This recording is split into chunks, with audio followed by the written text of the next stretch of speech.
friends, Krista here. Thanks for stopping by Books and Jams again. In April, it was my 4 years on BookTube anniversary, and as a way to celebrate, I did a little giveaway, and I asked you, in order to enter the giveaway, to tell me a book that you read because of my influence, or maybe you purchased because of my influence, or something along those lines. It's so fun to look at the books that maybe I gave you that little push to pick up, maybe from the library, or to purchase, or to put on your wish list, or to read. Hopefully to read. I am very thrilled that when I look at this list, all but one of them I would still very highly recommend. And I'll get to the one that I don't highly recommend in a little bit. There's a couple interesting things that I noticed in looking at this list. First of all, my BookTube anniversary is in April, and for the last 3 years, I've hosted Middle Grade March with Katie from Life Between Words. So a lot of the books on this list are middle grade.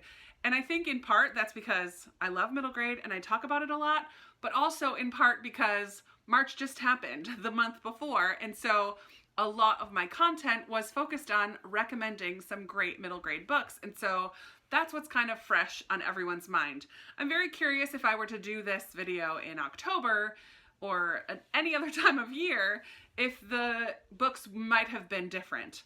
That's okay. I'm totally fine with you picking up middle grade books because of my influence, because there are so many quality, fantastic middle grade books, and I'm excited to highlight them again. The second thing that I noticed is the other people that I've seen do this video have much larger channels, and so they have a lot more people saying the same books. I have 2 or 3 or 4 people saying these books for the most part. I think the most that I had was 9. So a lot smaller numbers, but I'm okay with that because I think that if it were me looking at somebody else asking this question, sometimes it's hard to remember when I look at my books who actually influenced me to pick up specific books. There are a few books that I know exactly who influenced me, but for the most part, I just kind of know in general who influences me in which directions, and it's kind of hard to come up with specific books for them. So all that being said, the first stack I'm going to talk about, I would still highly recommend every single one of these, and 2 people mentioned these books, and I'll just go through them in alphabetical order. The first is Beartown by Fredrik Backman. He is one of my new favorites since starting BookTube. This is a book about a hockey town in general, but you don't have to love hockey to love this book. The thing that I love about Backman is the way that he writes his characters. They're so believable, they're so nuanced, there are so many gray areas. People aren't all good or all bad. This does deal with a girl who had been sexually assaulted by a member of the hockey team, so it does come with that trigger warning. It deals with some very heavy topics, and it's quite sad, but his writing is beautiful. So many quotable quotes in this one, and I'm glad that a couple of you picked it up because of me. Another one that's kind of sad and heavy is Before We Were Yours by Lisa Wingate. I've talked about this quite a few times on my channel. This is a historical fiction that takes place in America in the 1950s, I want to say, 1930s. And be a couple decades around that, and there's a dual timeline of a more present day as well. But we follow Georgia Tann in the Tennessee Children's Home and this family of children who kind of get kidnapped by her, and their experience in her home with abuse and being adopted to families even though they were not orphans. Heartbreaking story. I definitely liked the past storyline much better than the present day storyline, but this book altogether is fantastic, and I'm glad you picked it up. Another of a newer favorite, more contemporary, somewhat romance author is Katherine Center, and some of you picked up How to Walk Away based on my recommendation. In this one, we follow a young woman who seems to have it all, but very quickly in the book, her boyfriend takes her in an airplane to propose to her, and the plane crashes, and we deal with the fallout from that and their relationship and in her health, and it's sweet romance with some heavy themes and heavy topics. I absolutely love Katherine Center. She's such a good storyteller. Another good storyteller that I got to meet was Bianca Marais. This is Hum If You Don't Know the Words. 2 of you picked this one up because of me. I love this book. This takes place in South Africa around the time of, at the very beginning of apartheid, actually. We follow 2 main characters, a young girl named Beauty and a young girl named Robin, who is a white, very privileged girl grown up in a home where racism is encouraged and taught, and a black woman named Beauty who comes to Johannesburg in search of her daughter who was involved in the Soweto uprisings, and Beauty becomes Robin's caregiver, and it's the relationship between them, and it's a look at race, and it's set during the apartheid in South Africa, and it's written so beautifully. So many quotes. I have little tabs in here. I absolutely loved this, and I would love for more of you to read that one as well. And then for the first of the many middle grades, 2 of you said you picked up Pages & Co., Tilly and the Book Wanderers by Anna James. Such a fun book about a young girl who discovers she has the ability to communicate with book characters, both in her world, in our world, and she has the ability to also travel into books. And her grandparents own a bookshop called Pages & Co., and they have the same abilities. It turns into a bit of a mystery from there. I'm a huge fan of this one and really need to get my hands on the second book in this series. Fantastic. 2 more middle grade books that deal with families that I absolutely love, and I've talked about these multiple times. We have The Penderwicks and The Vanderbeekers of 141st Street. These books both have rather large families. This one is all girls, all sisters, and this one is mostly sisters and 1 brother. And the interactions between the siblings in both of these books and with the parents, this one is a single father and this one is not. This one takes place, it feels like the past. This feels like a classic, whereas this one feels much more contemporary. But I love both of these families so much. Oh, so good. Some more historical fiction, which is also a big part of my reading life. And so it makes sense that so many of the books that you guys said I encouraged you to read are historical fiction. And many of them come from my read-along group on Goodreads. So this was our book for January this year, Snowflower and the Secret Fan by Lisa See. This one takes place in China. It's kind of a coming-of-age story. We follow these 2 young girls who become, what's that word? Lao Tong or old sames. There's like almost a matchmaker who puts these 2 girls together, and they live their lives alongside of each other throughout foot binding and throughout the whole marriage process and moving into their lives, moving into their new homes as young brides. And there are some secrets and mysteries along the way, but the relationship between these 2 girls is so beautiful. And the learning about the history of China at this time, or of this village in China, I should say, because there's so many different groups of people in China, but we learn about this one group of people, and it was just stunning, heartbreaking at times, and very captivating to read about. Another historical fiction that 2 of you said that I encouraged you to read is The Girl Who Came Home,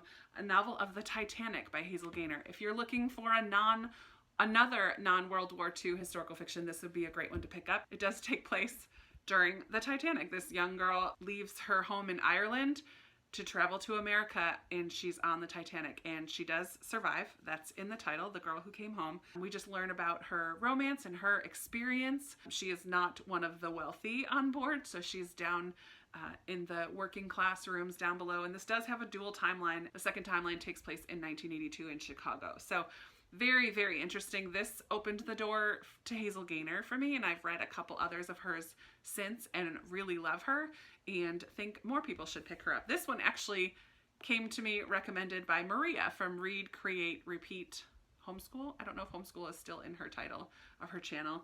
A few years ago, I did a Booktubers Recommend project, and I asked 12 booktubers to recommend a book to me throughout the year. I picked one from the jar each month, and this one is the one that Maria chose for me. So I'm so glad that she got me to read it, and then a couple of you picked it up because of me. So fantastic.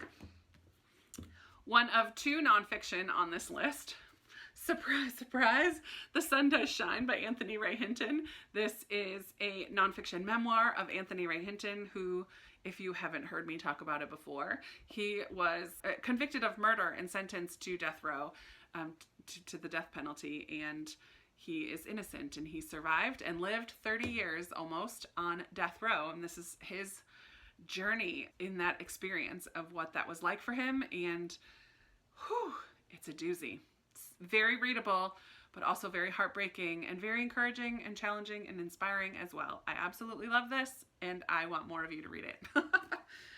Another middle grade that you guys picked up because of me is Wish Tree by Katherine Applegate. I love Katherine Applegate. She's probably most known for The One and Only Ivan, which is also super lovely. I just think this one is fantastic, and it's very relevant these days. Our main character and our narrator is this big old oak tree called Red, and he's a wish tree every year. It's kind of a tradition.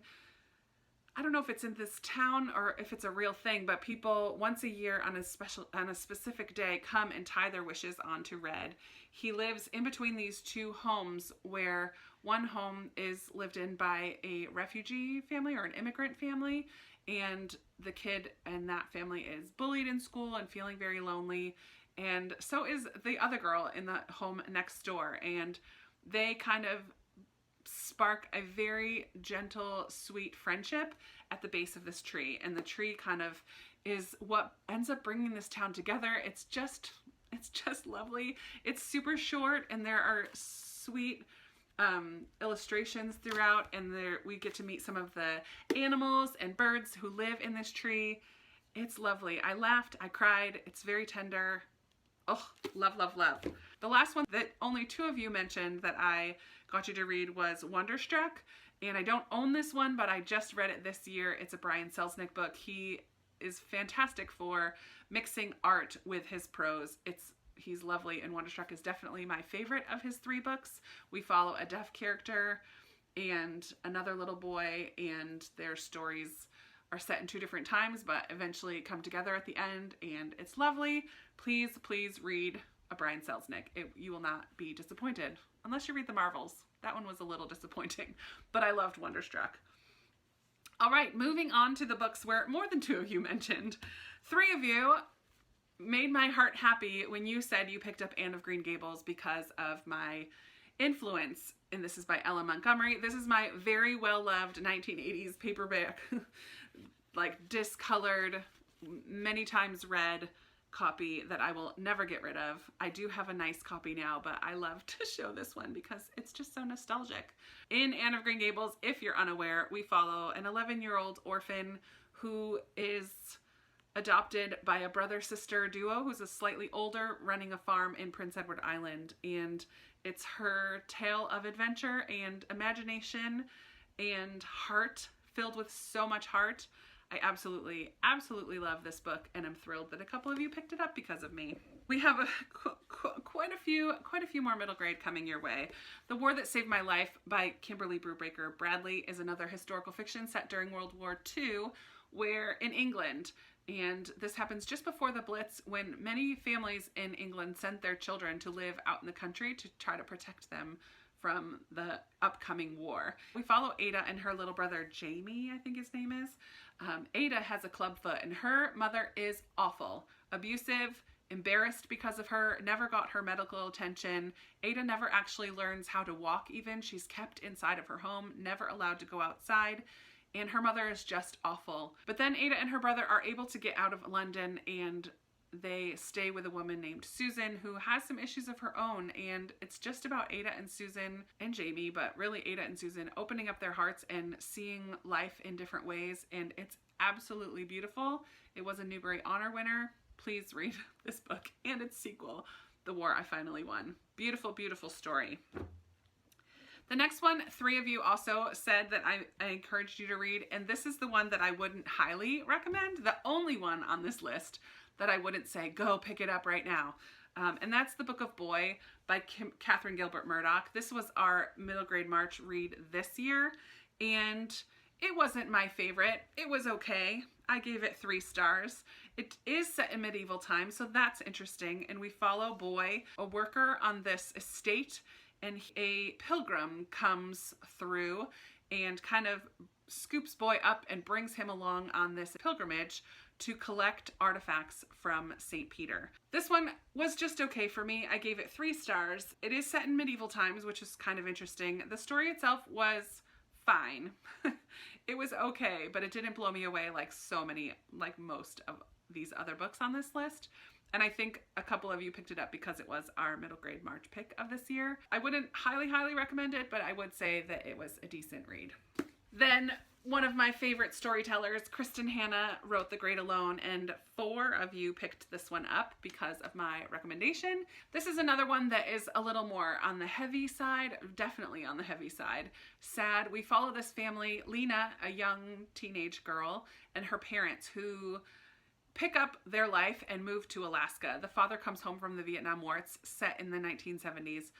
The father comes home from war and is definitely dealing with some PTSD. I don't know that he was that great of a guy before the war, but he definitely is pretty awful afterwards.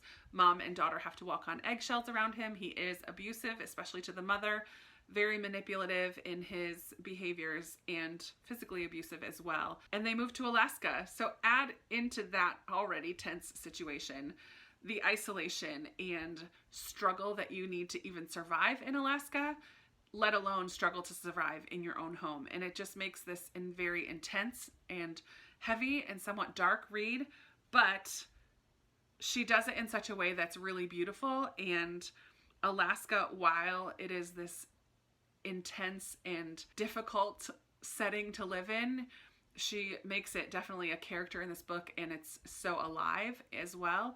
I really, really love the way that Kristin Hannah tells a story, and I would recommend her over and over again.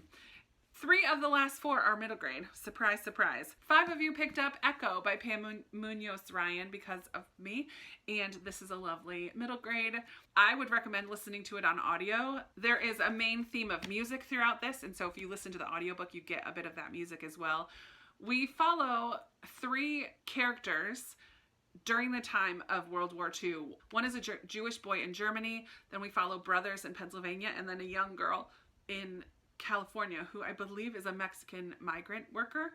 3 totally different situations. Book ended with this almost fairy tale-like story, including this harmonica that kind of weaves all the way through their 3 stories, and the way that it's all brought together is just brilliant. I absolutely love Pam Munoz-Ryan. This is my first book of hers, and she is spectacular, and I want to read everything that she's ever written. This next one, 6 of you said that I made you read, and it is The Girl Who Drank the Moon by Kelly Barnhill. This was our group read in our first middle grade March in 2017. It was such a stunning group read, and so many people loved it. Not across the board. I think there were a couple who had a hard time. It is a fantasy about this, mainly about this witch who lives in the woods, and there's this village that once a year sacrifices one of their babies and puts it out in the woods, and the witch does not understand why this is happening.